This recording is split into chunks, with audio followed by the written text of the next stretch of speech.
Alright then, welcome ladies and gentlemen to another cast by HD Phoenix. We do have the Game 4 of the IEM Cup Finals in Cologne, Germany. And in the bottom left corner we have Hydra, the very good macro Zerg, against Morrow, the very good macro Terran. Now, it is the fourth match. Morrow is up 2-1 in every single match. Morrow has played an aggressive, relatively fast expansion, aggressive 2-base build against Hydra's defensive 2-base. Basically, he went 3 Rex Reaper into 5 Rex Reaper, harassed with an insane amount of Reapers, like 15, 16 Reapers at one time, forced Hydra on the back foot, and that allowed Morrow to get his early expansion. We're going to see if Morrow goes for the same build. If he does, he will go 4 games the same thing. Hydra has to be ready for this, because Hydra was ready for it in Game 2 and won it, but he slipped a little bit in Game 3, giving Morrow the win. But Morrow might actually want to fool his opponent, but I don't know, this is the exact same build. Early supply depot, and then he's probably going to move out here to make another barracks. Meanwhile, Hydra is most likely going to save for an early extractor before spawning pool. And what that does is, that early extractor is going to give him 100 gas as soon as his spawning pool finishes, allowing him to get speed as soon as possible. And if you are playing against a Terran like Morrow's, that loves Reapers, you need speed. If Zerglings don't have speed, they're not going to be able to catch any Reapers, and they're just going to get massacred. But yeah, there we go. We have the early extractor into spawning pool. Meanwhile, on Morrow's side, not too interesting. See, the thing is notice that Hydra has not scouted yet. The reason is because Terran openings are usually relatively boring. We're going to get a supply depot, a barracks, a gas, and by seeing this early, you still don't know what they're going for. Like, for example, if you scout a Zerg and you see an early spawning pool, it's like, oh crap, it's a 9 pool, I need to get defenses now. If you scout a Protoss and you see double gate, you're like, oh crap, he's gonna go Zealots and rush me, I have to get defenses. But if you scout a Terran, you're only gonna see these 3 buildings, and they can still go 3 Rex Reaper, they can still go Factory, and very good micro. Is Morrow's gonna be able to deny the scout? Yes, he does. Very good micro on Morrow's part. So the first scout is gonna be denied. This Marine is most likely gonna deny this Overlord, and right now Hydra is playing blind. But as I was saying, Terran openings are very generic in the beginning, and this is when it starts to branch out. He can get 3 Rex Reaper, he can get 2 barracks with reactors and a siege tank, he can go Hellions, he can go 1-1-1 and go for Banshee harass.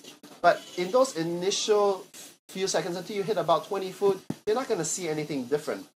So Hydra sent a late scout. Most likely, he is going to try to scout with these Lings.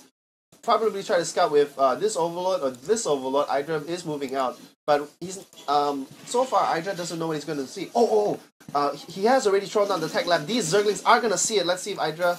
Yeah, Hydra does see the tech lab. So he is already this is already very different. Hydra is going to think that he is going to get Reapers because of the tech lab, but notice Morrow pulls away his Marauders. So, and in every single game, Morrow hit his unit until the last second before he attacked. So Hydra doesn't know that Morrow is switching it up, but if he's getting Marauders, then he's probably going to get a reactor for more Marines. No, it's another tech lab. Oh my god, he is going for... Is this a reactor? Yeah, it is a reactor. So Morrow is going to go for a combination of MM, mainly Marauders, and Marauders are really weak against Zerglings, but he is going to counter it with Hellions, and it's going to be such a good support. This is another really strong Terran build. The Hellions can go out in the beginning to harass drones, and you see Hydra is already reacting to that early tech lab by getting a whole bunch of Zerglings to counter any Reapers, and most importantly, Morrow has faked Hydra one more time. He has put this another barracks with a tech lab, but notice he has hidden all his Marauders. Hydra has no idea they're Marauders. He thinks 2 barracks with the tech lab. There's probably a 3rd one here. He's going Reapers. I already have the proper counter. I'm fine. Already 1 Spine Crawler here, so as soon as the Reapers jump up, they're going to get poked in the eye. Hydra is playing really well, but remember, Hydra is playing blind. Oh, I totally don't agree with this. What is Morrow doing? Okay, up until that point, I thought Morrow played brilliantly because this early Hellion is going to give away the fact that he went for a factory. So Hydra is going to know that, hey, okay, if he's not going for Mass Reapers, he can't be building Hellions and Reapers at the same time, so there is going to be a switch. Hydra might actually go for Roaches, because Roaches would actually be pretty good against, you know, Reapers and Hellions. So Hydra has repositioned his Spinecrawler. Looking on the Units tab, we have 21 Lings, so one died for scouting, and we have 10 Marauders and 6 Hellions.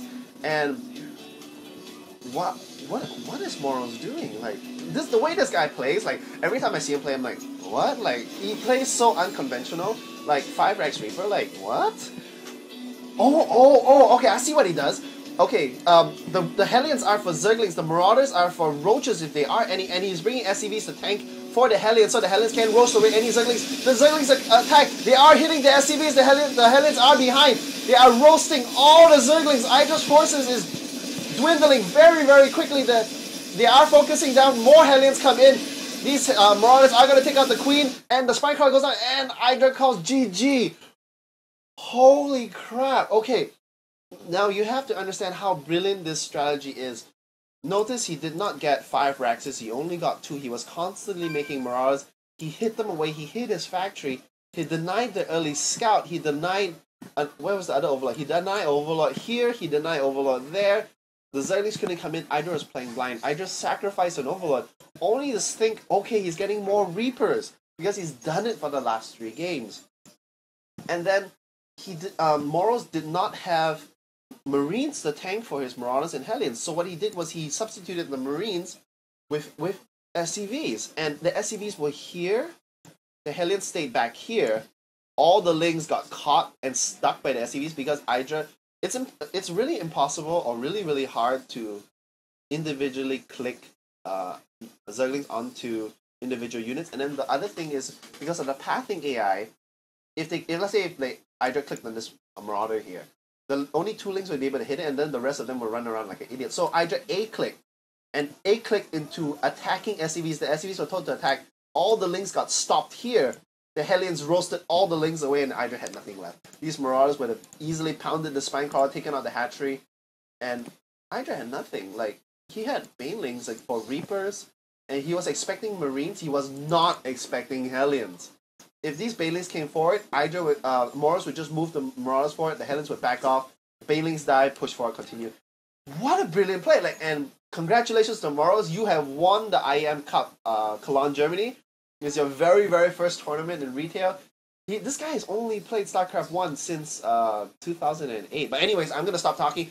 Thank you very much for listening. This is HD Phoenix signing out. Look forward to C Games. I will be casting the Rhino games. And yeah, I'll catch you on YouTube. See you guys later.